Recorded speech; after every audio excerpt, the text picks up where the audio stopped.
presentation is being recorded and will be posted on the IES website. If at any time during this webinar you experience difficulty with the webinar software or your audio connection, please call John Wynn at 714-826-9600. He is available during this presentation to assist you with any technical difficulties you may have. We have shared his information in the confirmation email you received, and we will now share it in the chat section of your screen. To locate the chat feature, please go to the control panel in the upper right-hand corner of your screen. If the control panel is minimized, you will see a small red rectangle in which there is an arrow pointing left. Press that arrow to open the control panel and locate and press the arrow and plus button sign next to the word chat. Once the chat function in the control panel is open, you will see John's contact information in the box below the word chat. Again, you need to open the control panel and locate and press the arrow or plus sign next to the word chat in order to see John's contact information in the box below the word chat. At any point during this presentation, you can ask the presenters questions. We will share your questions with the panelists during the question and answer periods. To send us your questions, please go to the control panel in the upper right-hand corner of your screen and then locate and press the arrow or plus sign next to the word question. Type in the box under the word questions and hit send. Notice that the box for questions is different than the box for chat. Please use the questions box to send us questions for the presenters and the chat box to find John's contact information.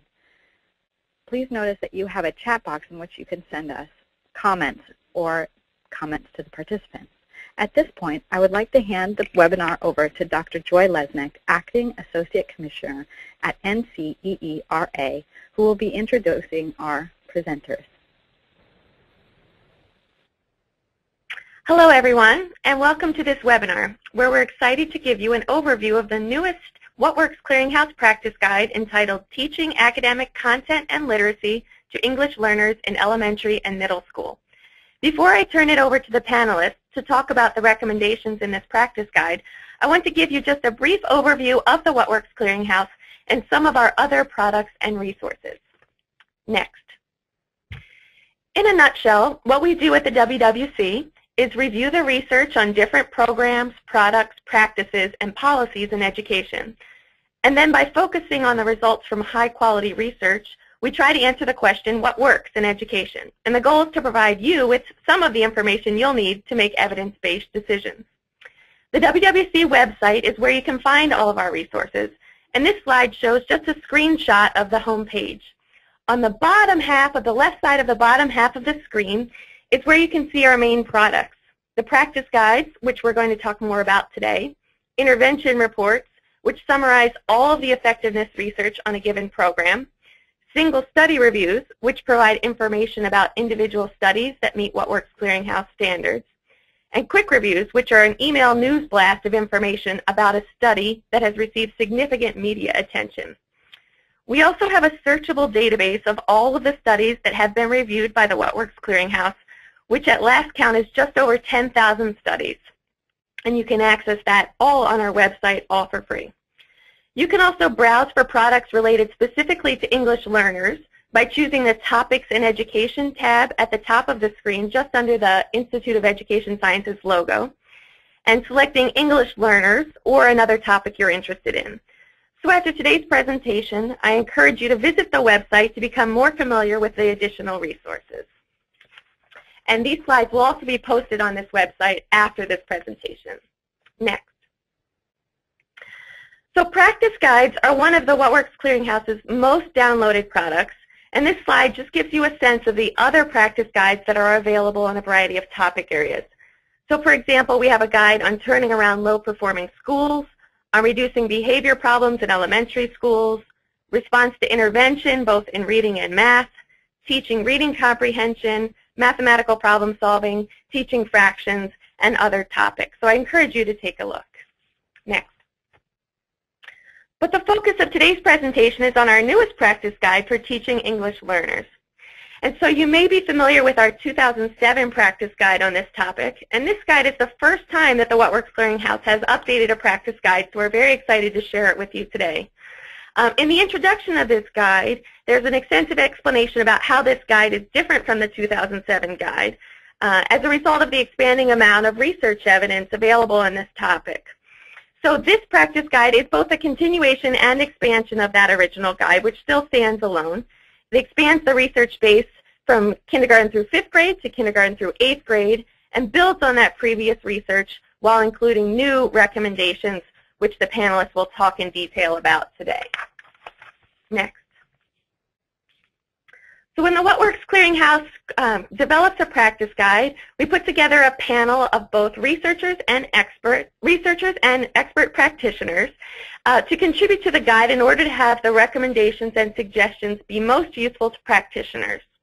And so in the next slide, I'll give you a list of just the panelists who participated in creating this guide.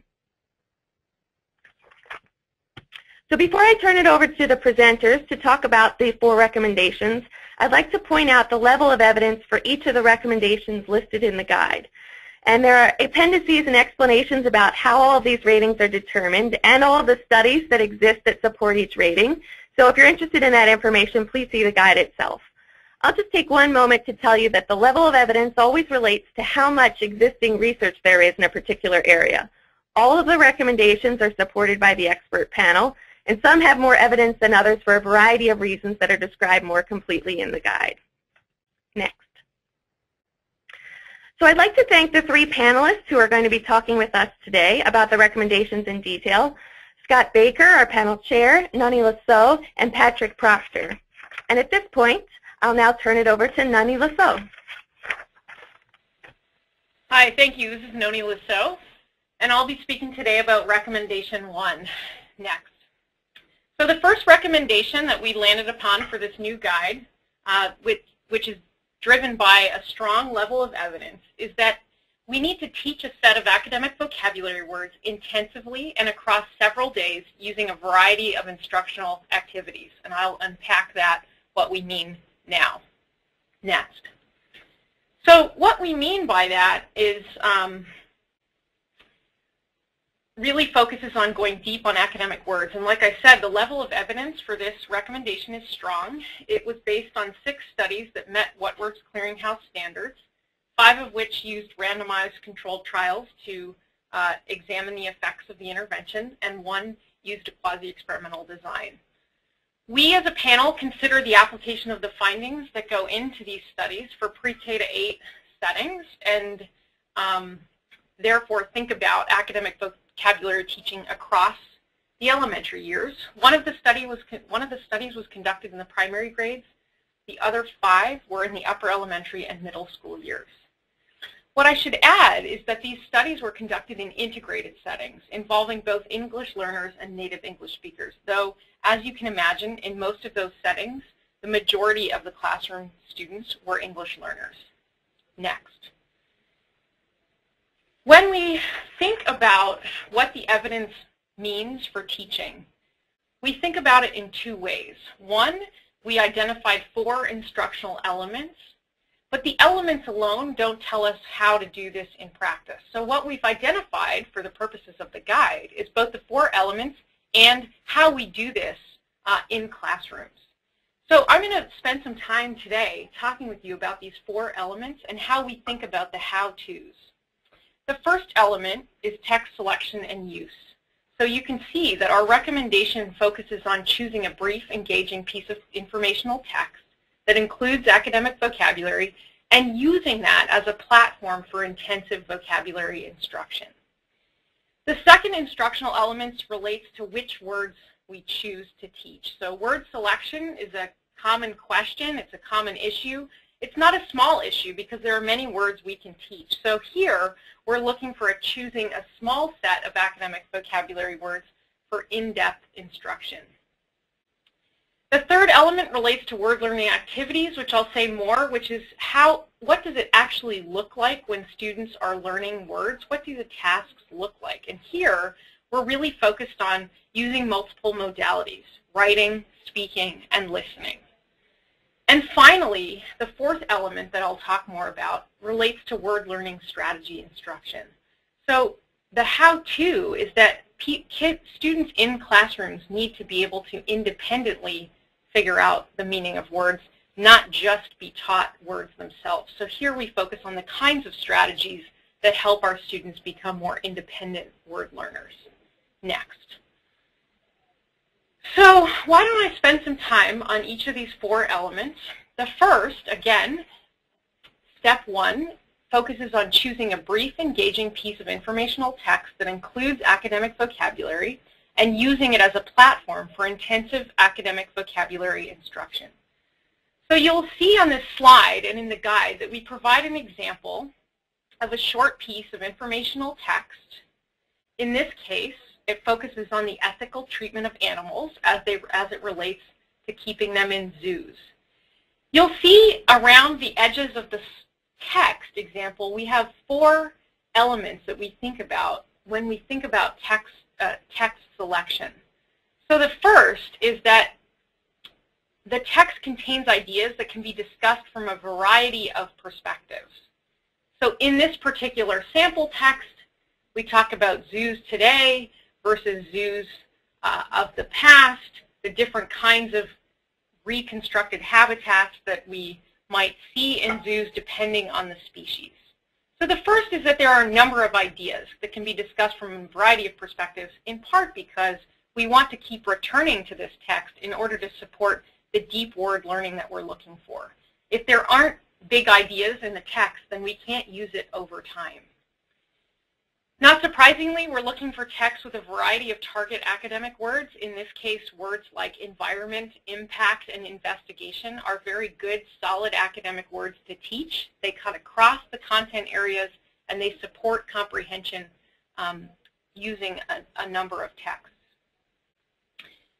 The other element that we're focused on is that it tends to be that we're looking for the text to connect to a unit of study and build knowledge. So in this case, this text relates very nicely to a unit of study on the ethical treatment of animals.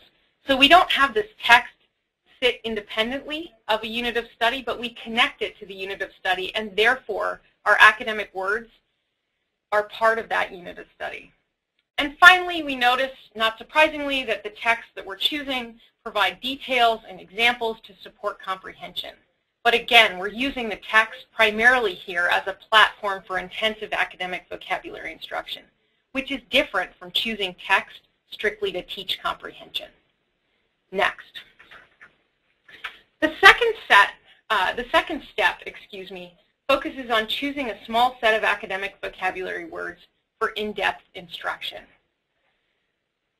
This is in many ways a shift from a lot of traditional practice around vocabulary, where we're looking to get through many more words. We're worried about how many words our students are learning, and therefore we are often starting with a list and covering that list over time, maybe Monday to Friday with spelling. Here, what we're talking about is a fundamentally different approach, which is that we start with a text, we identify this small set of academic vocabulary words, and we study them in depth. So when we choose the words, we notice that they are frequently used in the text right off the bat. They are central to understanding the text, in this case, exhibit, impact, and pursuit. They appear in other content areas. They have affixes, which allows us, in this case, to work on word learning strategies as well as just study the words themselves. They often have multiple meanings and uses. That's a key feature of academic words. And they have cross-language potential for study. So reminding ourselves that we're focused on supporting English learners' language development, many of whom bring another language, obviously, to the equation, and therefore we look to tap their cross-linguistic features. Once we've selected those words, we worry then about ensuring we have many modalities to teach them by. Next. So our third step focuses on the kinds of activities and the kinds of modalities that we use to do that teaching. Next. You'll see here that we're focused on the way in which we can build up vocabulary using reading, speaking, and listening-based activities. So we think about the notion of having oral and written language development in our classrooms. In that sense, we move past just the spoken activities or even the reading activities and get into the activities that involve writing and listening. So here we ask that we require students to use the target academic words in their writing. We engage them in activities that will increase their exposure to and experiences with target words across the day, across several days, and across different activities. We explicitly teach words using student-friendly definitions, examples, and concrete representations. We facilitate structured discussions in which students use and talk about the words, and we ensure that they just generally have many opportunities to practice differences in usage and meaning. So with multiple modalities comes multiple opportunities for word learning, and we remind ourselves that this happens over time.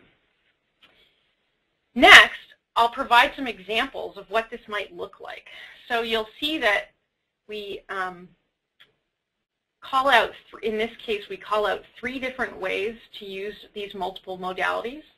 The first might be to have students generate their own student-friendly definition, or to generate that and have them start from there.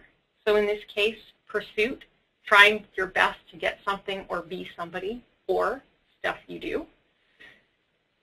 Much of the good vocabulary, effective vocabulary instruction to build up academic vocabulary has students, as I mentioned, interacting. So in the case of a role play, which we play out in the guide and provide examples in more detail, in this case, one student might be interviewing another, saying, in your opinion, what options should be pursued in designing an exhibit for SEALs? And you'll see that the target word, exhibit, and the academic word, opinion, is in this question.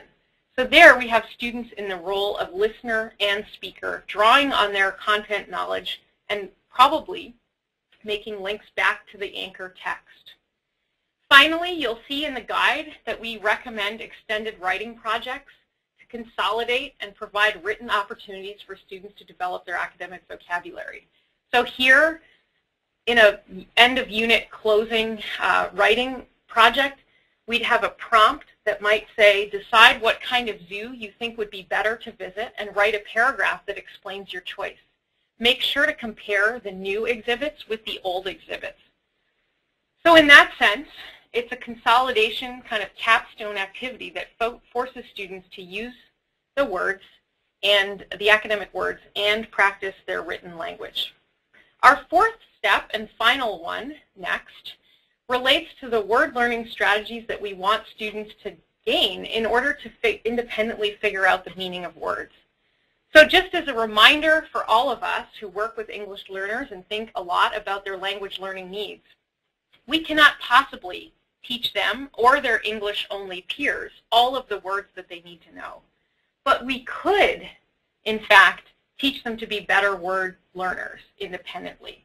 So one of the steps that we recommend, the 4th and final step in the guide for teaching academic words, involves examples of the kinds of learning tasks that help students understand and analyze words that they come across that they are unfamiliar with. So here, as examples, we push on context clues. We provide examples of teaching that involves morphology, so analyzing the parts of words.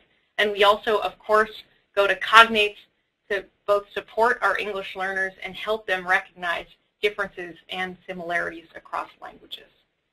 Next.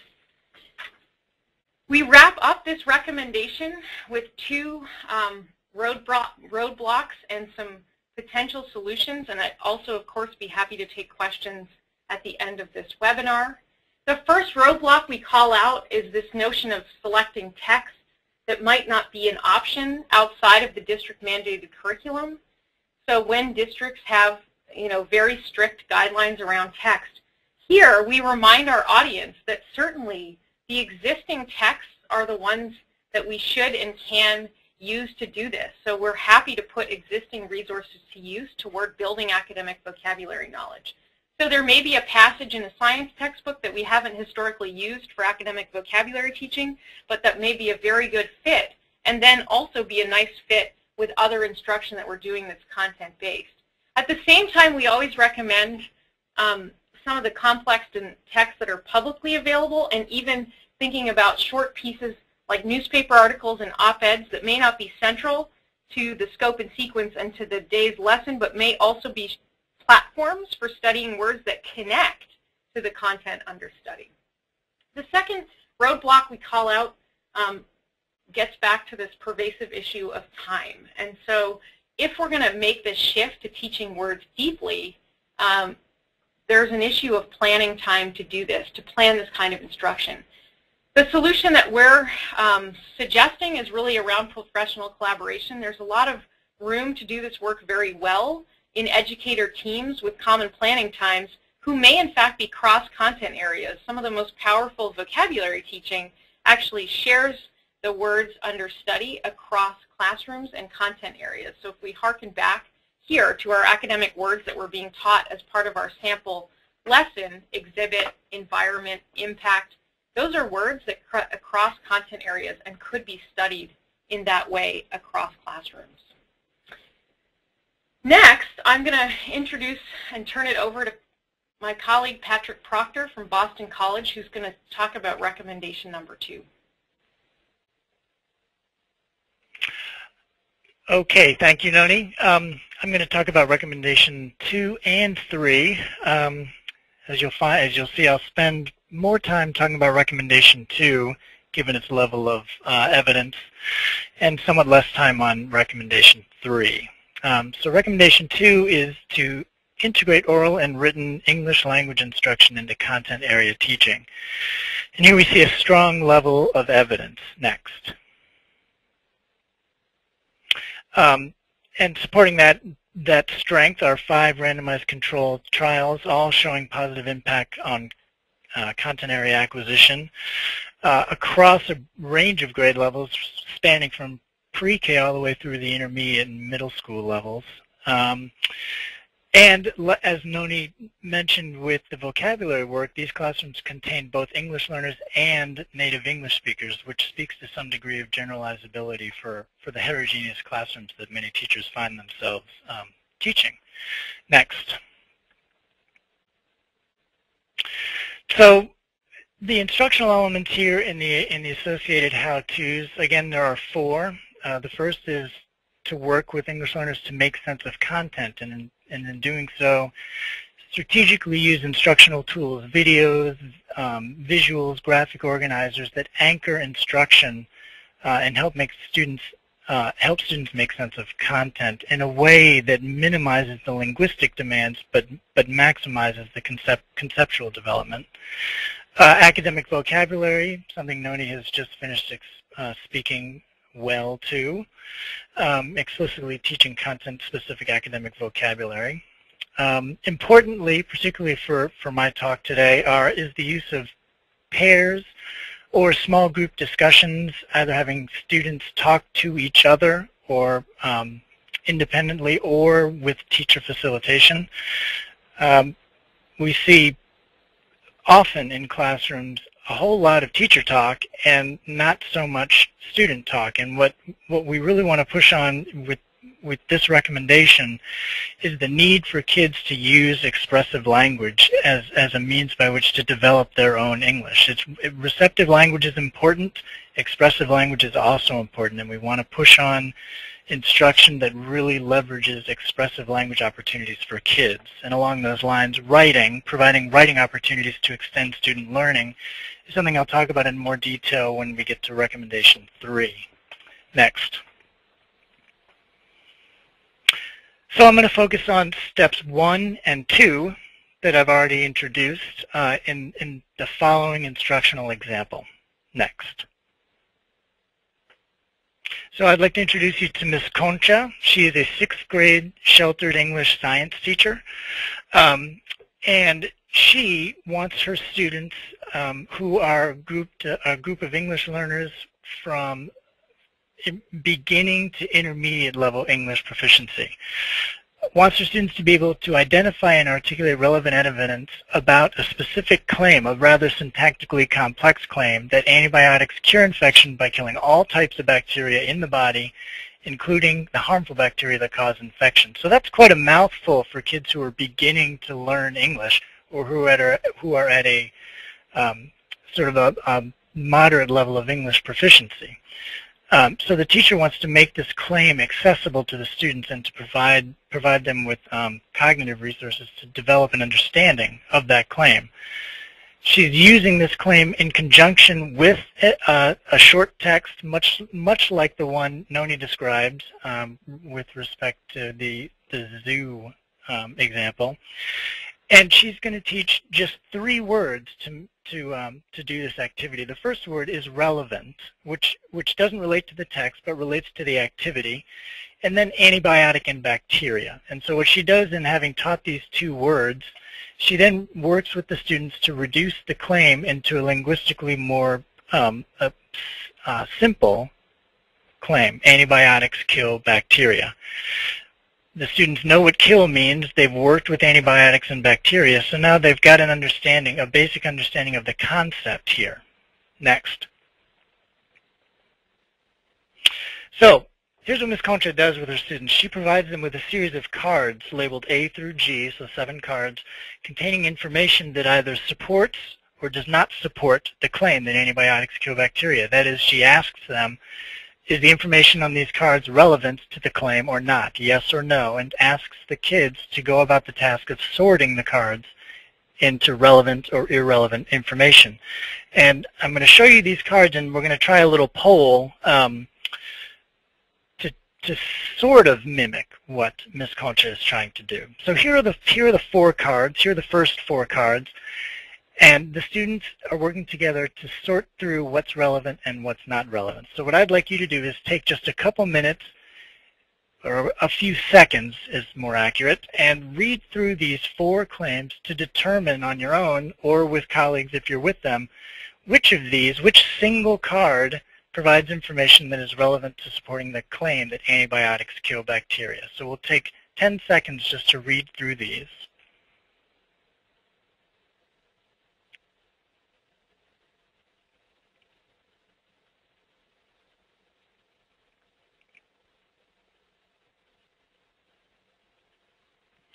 And now we're going to start a poll. Start the poll. Okay, so what you should do is select which single card provides information that's relevant to supporting the claim, and then click Submit.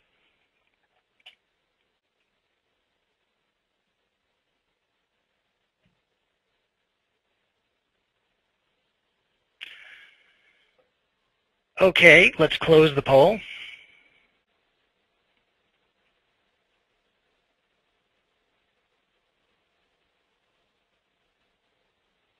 I see that 88% of people selected A. Okay, good. Next. And the correct answer, according to Ms. Concha, was in fact A. Next. The argument being here that in card A, you can very clearly see the claim represented in the sentence. That is, antibiotics are medicine that kill bacteria. So this first treatment is rather simple. It's just asking kids to go back and take and really find the claim embedded within a larger segment of text. But she doesn't stop there. Next. Now she wants to build the conceptual understanding around this. And so she presents the kids with 3 more cards and asks them, again, which of these cards, in this case there are 2, provide information that's relevant to supporting the claim that antibiotics kill bacteria. So we're going to do the same thing. Take about 10 or 15 seconds, take a look at these 3 cards, and try to come to a conclusion as to which 2 you think support that claim.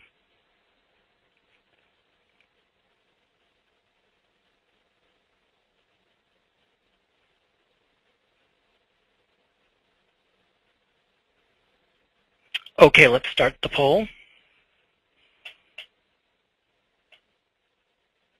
So select one of those sets of 2 and click Submit.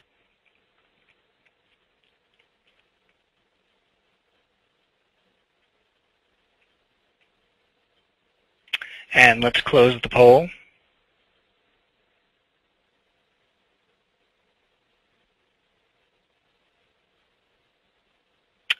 90% say F and G. Very good. Next. The answer is F and G. Next. So in this one, you see it's moving away from text and getting much more into concept. So you can see in card F, you have the key vocabulary in the form of labels, and then the student has to work to understand that, well, it's likely that the reason those bacteria are not around the antibiotic disc is because the antibiotic disc is perhaps killing them. And then in card G, again, you have a similar kind of phenomenon, a pie chart in chart 2 that speaks to bacteria, and then a pie chart in chart 3 that speaks to reduced bacteria after antibiotics. So with a relatively simple or reduced linguistic framework, students can use these visual images and to really dig into the conceptual understandings that undergird the claim. Next. So, and that leads to step 3. How did Ms. Concha carry this out in her class? She obviously wasn't polling her students on the internet. Next. So she had her students, she paired her students and had them work with all 7 cards, actively sorting them into piles of relevant and irrelevant. And I'm going to focus on one example of 2 students who were working together, Sophia and Ava. Both are native Spanish speakers. Ava possesses higher English language proficiency relative to Sophia, who's a relatively recently arrived immigrant. And here's a brief excerpt of their conversation as they worked through this activity. Next. So here's the brief conversation. Sophia, the less English proficient one, starts speaking in Spanish. Irá está acá. Does this one go here? And she places a card in the pile. And then Ava steps in and straightforwardly reads the claim, or reads the information on the card. And at the very end of her having rereading it, and we know that rereading through the research on comprehension supports understanding, Sophia chimes in, finishes reading with her, and says in turn 3, I think this here, pointing to the irrelevant pile, because doesn't support the claim. So you see Sophia making use of the academic vocabulary that is claim in discussing the activity. But Ava pushes her. She says, why? Sophia says, because dice, it says, and she reads again. And then you can see she's breaking down. She says, I think yo no puedo hacer bien la cosa esta. I can't do this thing. She's expressing frustration, but through Spanish. And then Ava steps in this final point of support. Okay, I think here is your information, because they are like no connecting in the claim because they don't have any antibiotics and kills and bacteria, like B, right? And here they have, we have to see and read if they are antibiotics killing bacteria. And here this say antibiotics kill bacteria. That's why it's here. So you can see Ava understanding very clearly the language demands of the task and how to attack the information that's being presented in the cards, but also supporting her partner who is less certain about the activity, and linking through the common understanding of Spanish through their discussion. Next. So a summary of this approach, how to, 1, approaches that help make sense of context. This card sort activity, it's grounded in text, provides linguistic and visual information for students to consider in relation to the task. It also allows the students to physically engage with words, sentences, visuals, and ideas. Explicit vocabulary instruction, Ms. Concha has targeted key vocabulary. She's reduced linguistic complexity, but allowed for the cognitively complex exploration of content here. And finally, she's given her students opportunities to talk with each other, and she's doing this by being very strategic in her grouping. She's grouping heterogeneously by English language proficiency, but homogeneously by native language. And that paired work allows for the language of discussion to vary, and that's important. That when students are working in groups, if they're paired along dimensions of a common native language, the discussion, the way they make sense of content, ought to be able to vary. That is, the language of the discussion ought to be able to vary. the expression of understanding that might take in the form of writing or whole group presentation ought to take place in English. But the cognitive organization and the coming to understanding, that in those contexts, the language can most certainly be allowed to vary so that kids have the most access to that content. Next. So some roadblocks and solutions to this recommendation.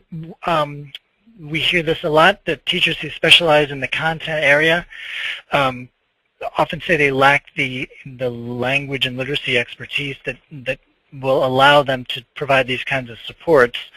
A response that the panel has to that kind of a concern, which is a valid concern, but in the case of this particular recommendation, what the real struggle with is in getting kids to talk and have their voices be more a part of instruction. That is not so much a specialized language and literacy issue. Rather, that's an instructional issue that all of us as teachers struggle with. That is, how do we let go of control of the floor and cede some of it to students so that they have the opportunities to practice. And that's something that spans across the content area, and that those opportunities for language use are what's at the core of this recommendation.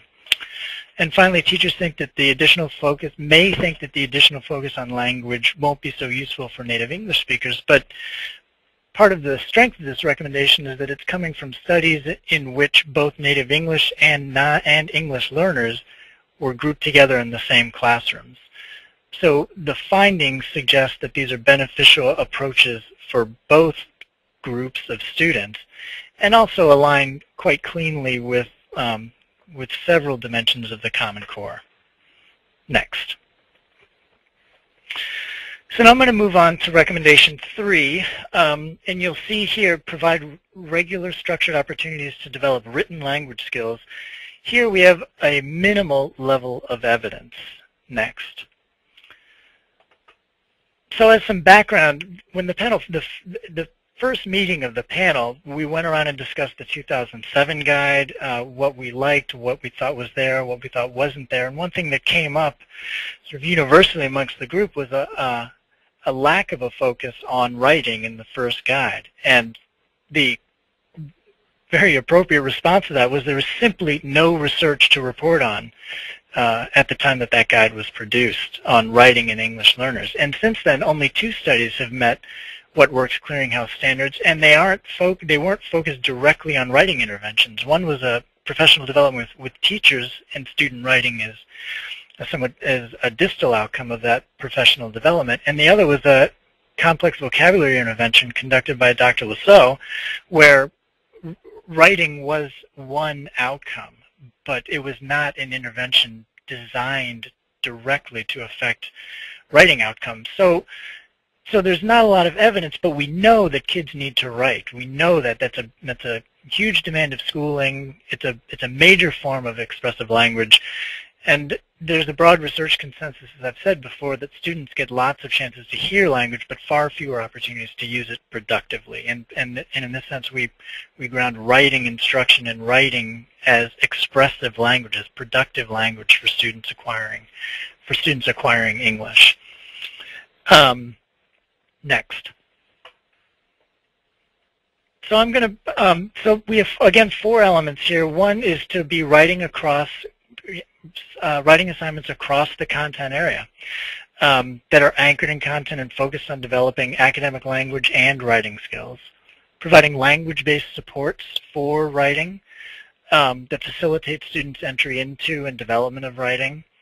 Harkening back to recommendation 2, working in pairs and small groups around writing to discuss, to pre-write, to edit together, and to work on varied aspects of writing. And finally, to use writing as an assessment tool, not just as a summative assessment, that is as a final product, for example, in a writer's workshop model, but also small bits of writing that can be used formatively and assessed formatively along dimensions of language, content knowledge, and things of that nature. Next. So what I'd because this is such a wide open recommendation, I think this recommendation falls into the hands of teachers and is open to a great deal of exploration. The panel is recommending that writings take place regularly in classrooms. But I'd ask you to think back to the Miss Concha example and providing writing assignments that are anchored in content. What might a writing assignment following up that activity look like? One might be that Sophia and Ava have to write a reasoned response as to why they sorted cars into the relevant pile. But another might be that this is taking place in a larger unit of study that's culminating with a more extended essay on the development of the use of antibiotics in the medical profession. And this was sort of an introductory activity. So this bit of knowledge might be used in a larger writing project down the line. Step 2 for writing assignments, language-based supports. This is something that we do see quite a bit of, or at least I do see in my work with teachers in general ed classrooms that have lots of English language learners. That is the use of graphic organizers, sentence starters, common across many elementary and middle school classrooms. Teaching directly to vocabulary and syntactic demands, which vary. Syntax very often varies as a function of the content that's under study. And those language-based supports can be considered as approaches that help leverage the next step,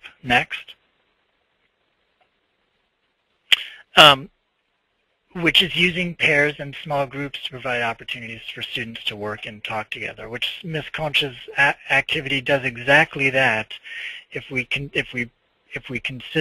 move that example forward, those students, Sophia and Ava, would be able to write more based on the discussions that they've had together. And finally, that writing could be used by the teacher, depending on how she wanted to formatively assess the degree of comprehension that they have. She could assess the degree of their understanding of what relevant means. She could look at it from any number of the linguistic dimensions that Noni mentioned, whether it be morphological or semantic understandings of words and their use in the content area. Next. And finally, roadblocks and solutions. Teachers may be concerned with the limited amount of writing that many English learners produce when they're given an extended writing project. And that can be true, but ironically, that is what often causes many of us to stop using writing in the classroom, because it seems like we're getting so little in return on the investment. But it's time on task that will yield increasing return on the investment, but it does take time. Though interestingly, for emergent English learners, writing can often be the first entree into literacy, even before reading comprehension comes along. Because if you think about it, you have control over what you write, so that you're not as constrained by language in the same way. If you can think it and say it, you can write it down. But if someone else has thought it and written it down in a very specific way that you're not able to understand, then reading becomes a far more demanding emergent literacy opportunity than writing does. And finally, designing and implementing effective peer collaborative activities can be difficult, and this is true. If we think back on what Ms. Concha did, she experiments a lot with different grouping strategies to see what works and what does not. Grouping homogeneously by language, heterogeneous by language proficiency is one approach. She might reverse that approach. But being flexible in using those peer collaborations is important, even if you abandon them for some students who don't like to do that but work better independently. But the important point with writing instruction is understanding what serves students best. Next. And at this point, I think we're ready to take questions. Thank you, Noni and Patrick. At this time, we will be asking Noni and Patrick the questions you send in. To send us a question, please go to the control panel in the upper right-hand corner of your screen. If the control panel is minimized, you will see a small red rectangle in which there is an arrow pointing left. Press that arrow to open the control panel, and then locate and press the arrow or plus sign next to the word question. Type in the box under the word questions and then send the question. Noni, we already have a couple questions for you. how many words are included in a small set, and over what time period should they be teaching those? Thanks. That's a great question.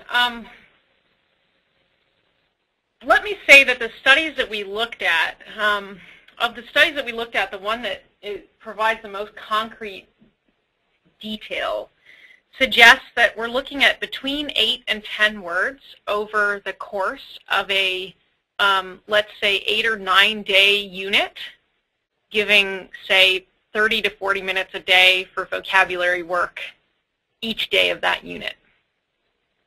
So, you know, the time piece sort of depends on the amount of time, but what we don't want to do is go deep just in 1 or 2 days, potentially for the same amount of minutes, let's say, then do this over the course of several days to ensure that there are different modes and that there's some time between exposures and encounters to really sort of process and consolidate. So I can say that, you know, at a minimum, it would be probably 1 school week, but many of the current effective approaches straddle 2 school weeks and have probably somewhere in the ballpark of about 10 words. Thank you. Patrick, we have a question for you. When pairing students heterogeneously, should teachers provide guidance on how to have productive discussions so that one student does not simply correct the other student's mistake or just give the answer? Yes, that's a good question. Guidance is crucial. So what we're finding when we look at students' discussions is that kids don't just come to school and are able to have academic discussions around big topics. There's 2 dimensions. One is the importance of the discussion, but the other is exactly that there has to be, they need opportunities to practice. So it's not just talking, it's the structure in which talk is occurring. So, you know, the tenets, you know, we all adhere to the tenets of accountable talk, and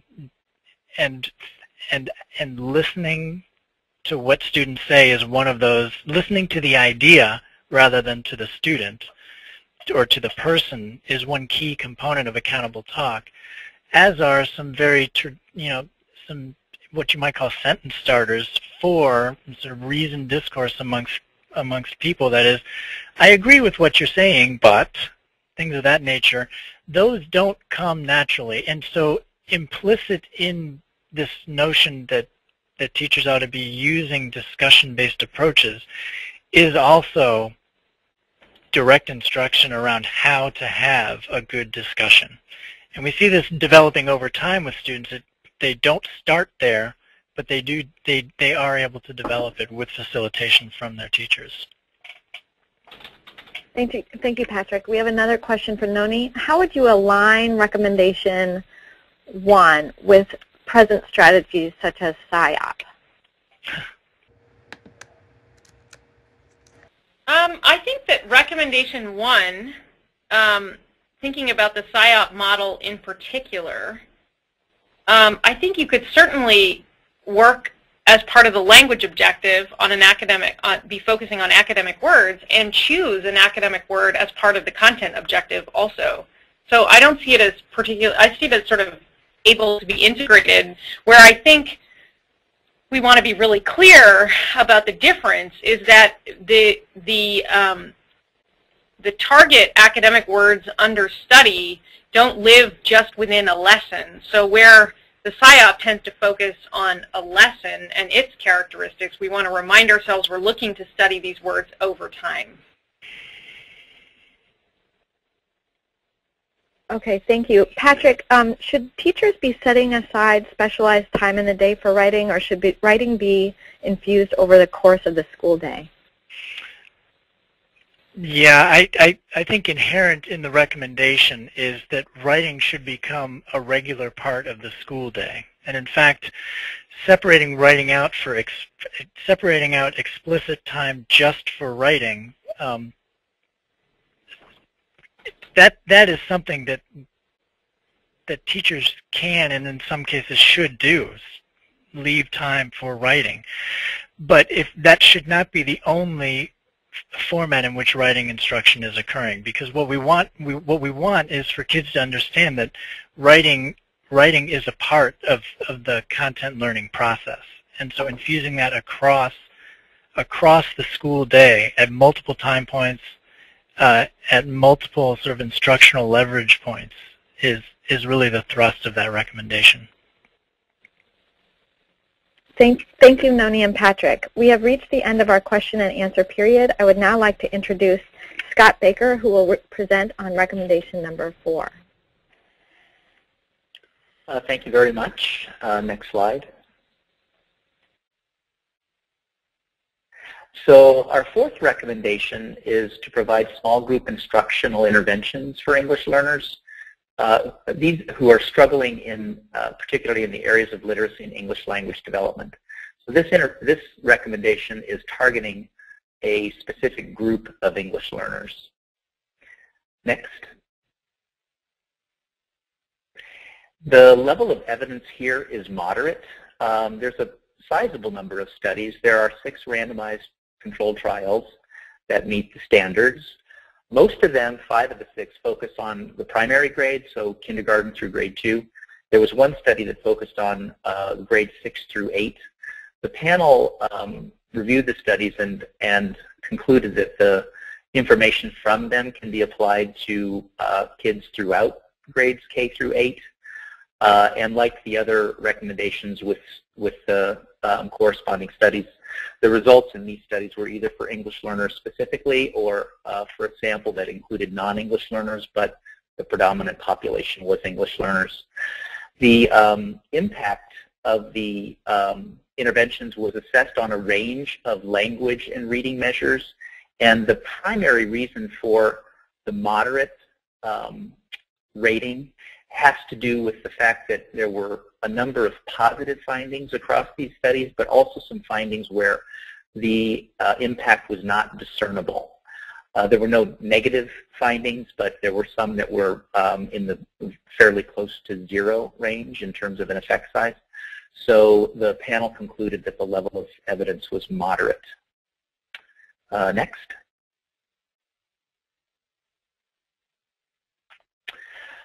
So in terms of the meaning of this for teachers and our elements and how-tos, we've got 5 for this recommendation, and I'm going to focus on the 4th and 5th steps in particular, but the first 3 kind of go together as a unit.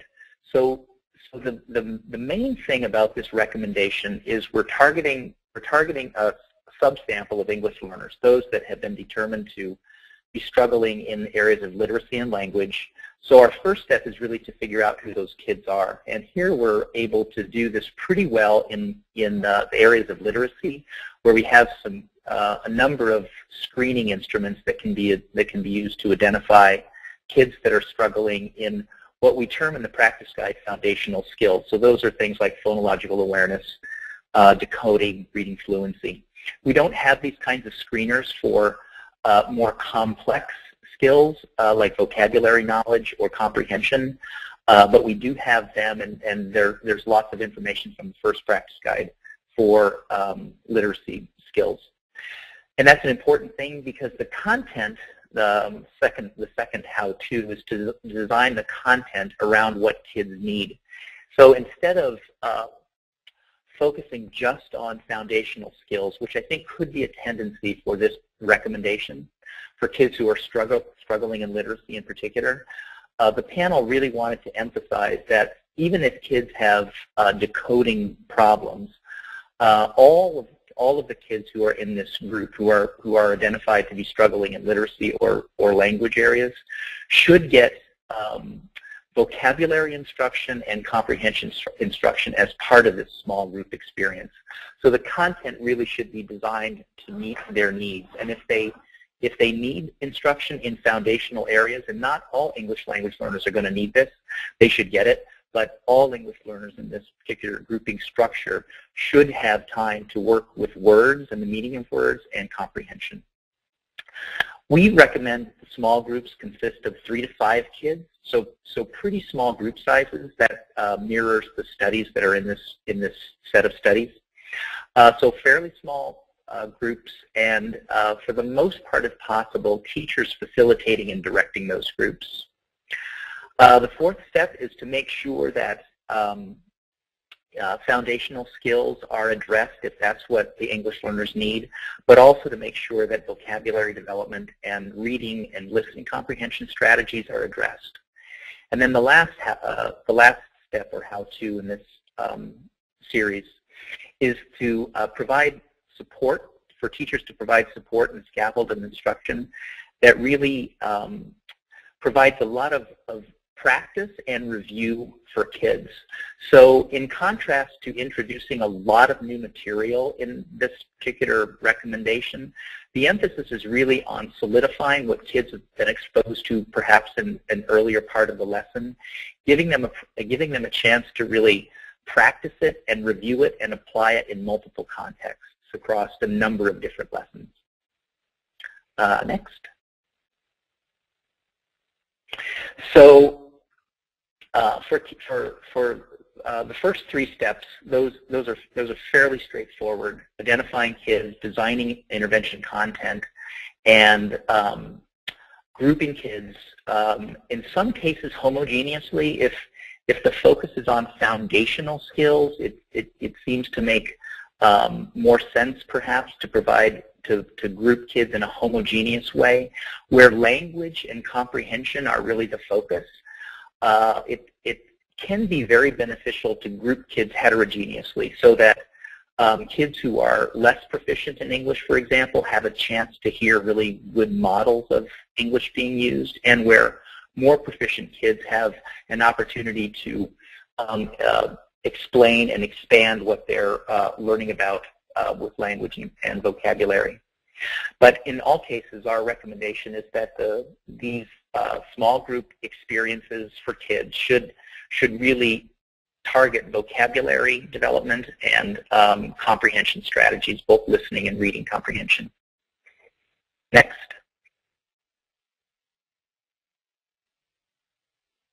So as you're probably getting a sense of today in listening to Noni and Patrick and now me in the fourth recommendation, one of the major themes in the practice guide is vocabulary acquisition and deep vocabulary instruction.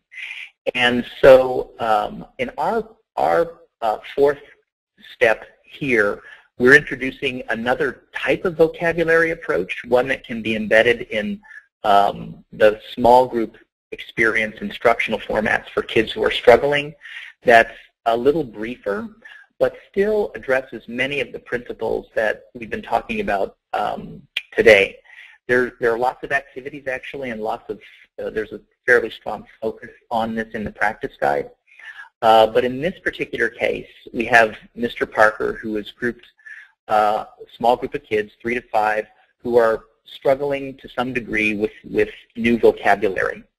And he provides this instruction in a fairly concentrated period of time, 10 to 15 minutes, and during that time includes a number of different vocabulary activities that can be helpful.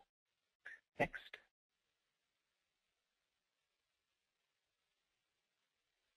So in this particular example, the target word we're focusing on is instruction.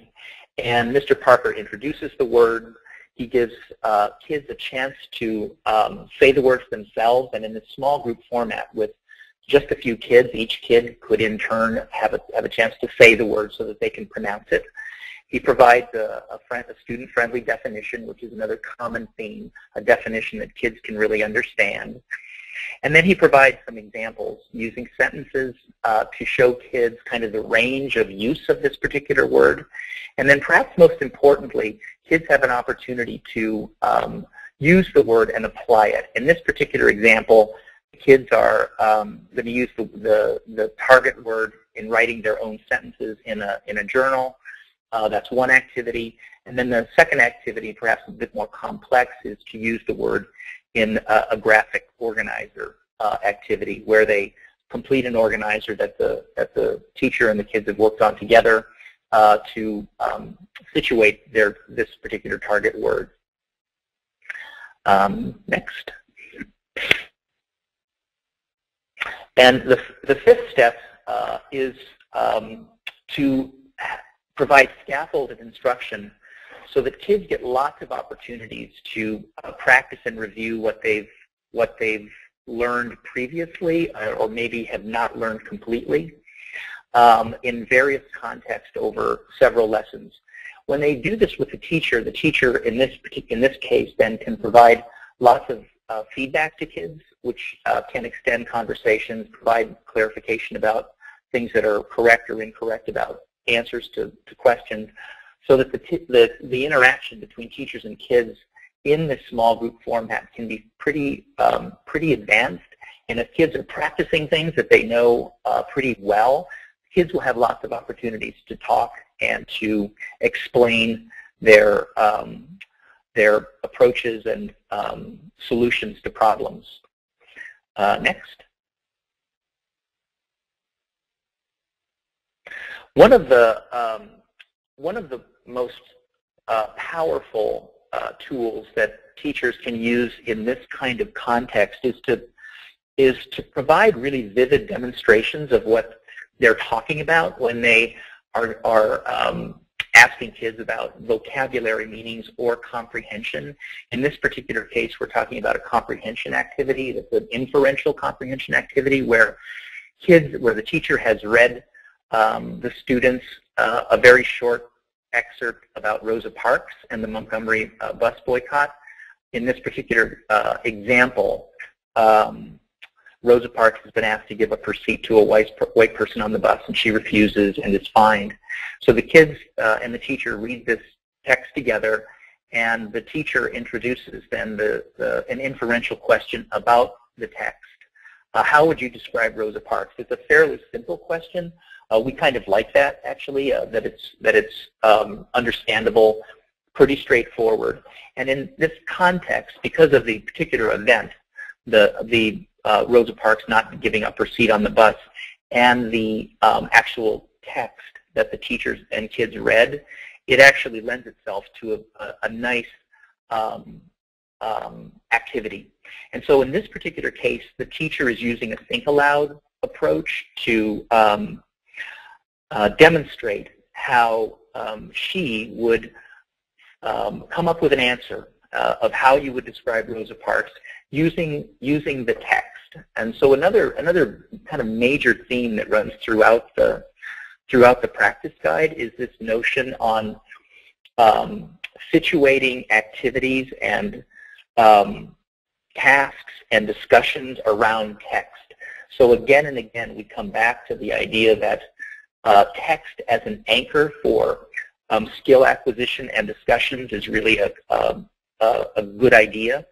And in this particular case, the teacher is providing a fairly vivid demonstration of how she would describe Rosa Parks by using the text itself. And there's lots of examples in here where the teacher is reminding kids and reinforcing for kids that the text itself says this, the author says a particular thing that goes on, that happens 2 or 3 times, and uses linking words to help make the connection between this is what the text says, and from that I can conclude that Rosa Parks is this type of person. So in going through that, the teacher vividly demonstrates that Rosa Parks was in her opinion, Rosa Parks was really brave, showed bravery and courage by staying in her seat, and knowing that there would be some kind of punishment or fine associated with that. She was also very calm. The text is pretty clear about that, where there wasn't any fighting going on or struggles, and she had to pay a fine, and that, as many of you know, was the sort of the impetus for a larger movement around the bus boycott.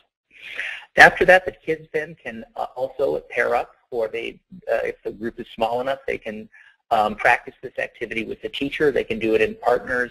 They can take excerpts and use other scaffoldings like sentence starters or sentence frames to help get the conversation started. But the teacher has provided a really comprehensive sort of example of what, how you would take the text and answer a question about Rosa Parks from it. Next. So we have a couple of potential roadblocks that we thought might be an issue for folks. The first one is the notion of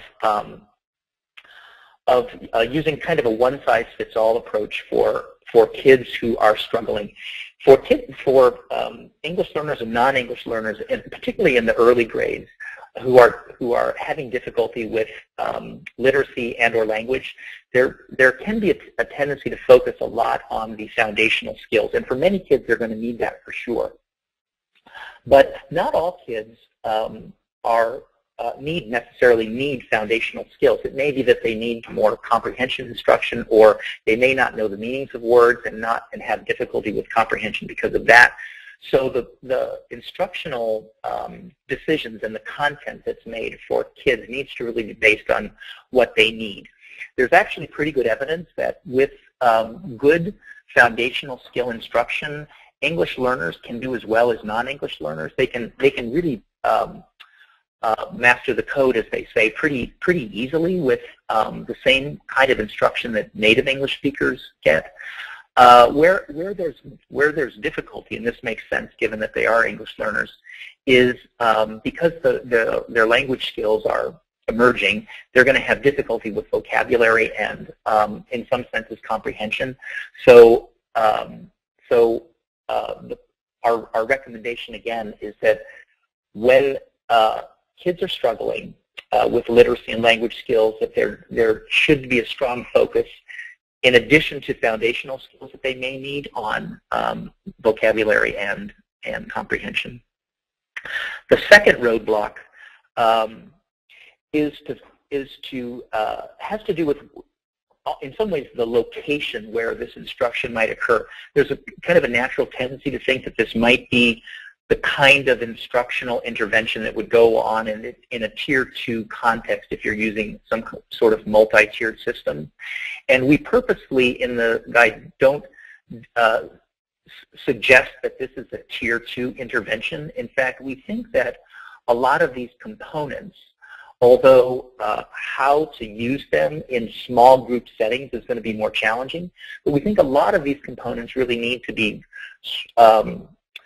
integrated really well within Tier 1. And so one idea is to think about the differentiated instructional component of Tier 1 during that last part of the day where you do try to provide some small group instruction for kids during that differentiated part. To think about some of that time may not be the 30-minute kind of block that you might typically use for Tier 2, might be shorter than that, but to use that time for some of the small group instructional experiences that are part of recommendation 4. That's not to say that Tier 2 might also be a venue for this kind of instruction for kids, but it doesn't have to be situated just in a Tier 2 kind of context. And the degree to which Tier 1 incorporates these instructional strategies and principles in a kind of fully integrated way, including differentiated instruction, it will have the tendency of reducing the number of kids who may need the kind of Tier 2 support that many kids are going to need, especially in the early grades. Next. Oh, and now we can take your questions. Thank you, Scott. At this time, we will be asking Scott, Noni, and Patrick the questions you send in. Again, if you have any questions, please type them in the box under the word questions and hit send. Scott, the first question we have is for you. Approximately how long should the class or grouping last in terms of time or length? We don't. We give some recommendations in the practice guide, but we don't have hard and fast rules. Typically, as I was just talking about, in tier 1, there's a differentiated instruction part. Sometimes it's 15 minutes, sometimes 10, sometimes 20. That part of tier 1 could be used for the small group instruction that is part of recommendation 4. In general, the more time kids can get in small group instruction, the better. It's actually it's part of the other recommendations as well as part of recommendations 1, 2, and 3. If kids can work in small groups and to the greatest degree possible also with teacher supervision, instruction, guidance, facilitation, that tends to be very helpful. We know that it's more costly to do that because the grouping size for recommendation 4 is pretty small, 3 to 5 kids, so we know that time is of a premium. But we think during that differentiated instruction part, some of that time can be used. And then for tier 2, the typical recommendations are 30 to 40 minutes of a tier 2 experience for kids who are needing a tier 2 intervention. Thank you, Scott.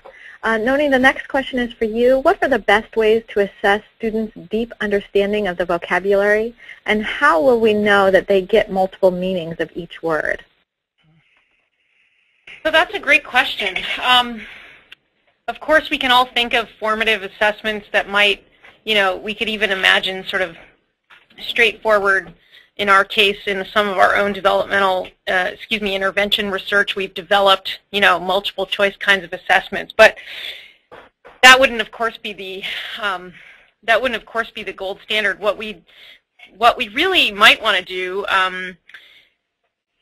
is really look at their word usage in context. So we can all imagine a written assignment with a prompt and the request to use some of the academic words. We can all imagine looking at that word usage in the written context. We can also imagine, of course, observing it in the oral context in a discussion or a debate and that kind of thing. So, on the one hand, there are reasons maybe to develop short assessments for the whole class to kind of capture some of that information across students, but a lot of this is going to be about good formative assessment that really looks and observes deeply, closely rather, at students' word usage.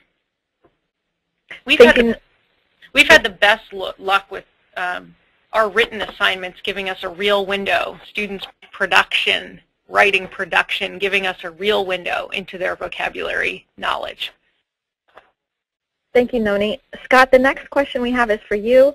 Should EL students be separated for Tier 2 support, or if so, what should they miss from the general classroom? We have about 2 minutes left, Scott, for you to answer that question. Yeah, actually, that's a great question. And another concept that gets at this a little bit is the idea of using small group time to have English learners and non-English learners. And so one of the maybe a guiding principle is that if you're dealing with foundational skills where you may have English learners and non-English learners on par, there may be kids who are dealing with difficulty with the code, for example, decoding, or maybe with reading fluency.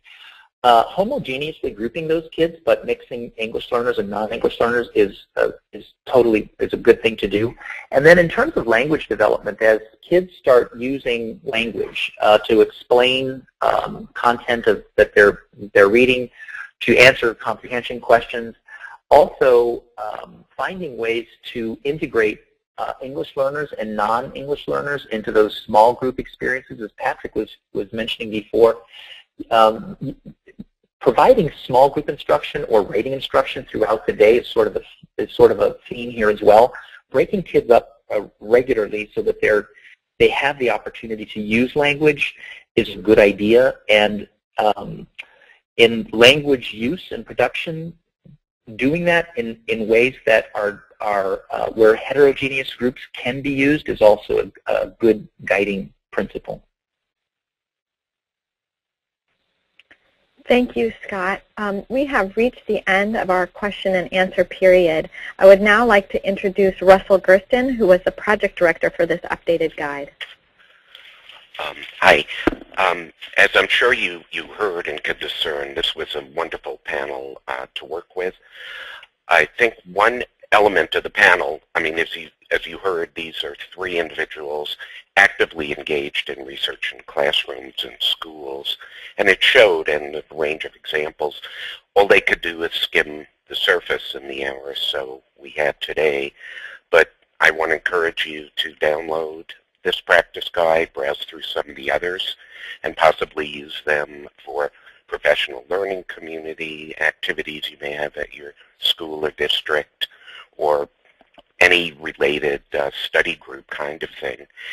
And one thing that was implicit, but I'm sure many of you sense, that these suggestions are very linked to the Common Core and to some of these issues about academic language and vocabulary that are stressed there. And so I want to thank you for attending and thank the presenters. Thank you for attending the webinar on the newest WWC Practice Guide on Teaching English Learners. The webinar has now ended. A recording of this presentation will be available on the IES website.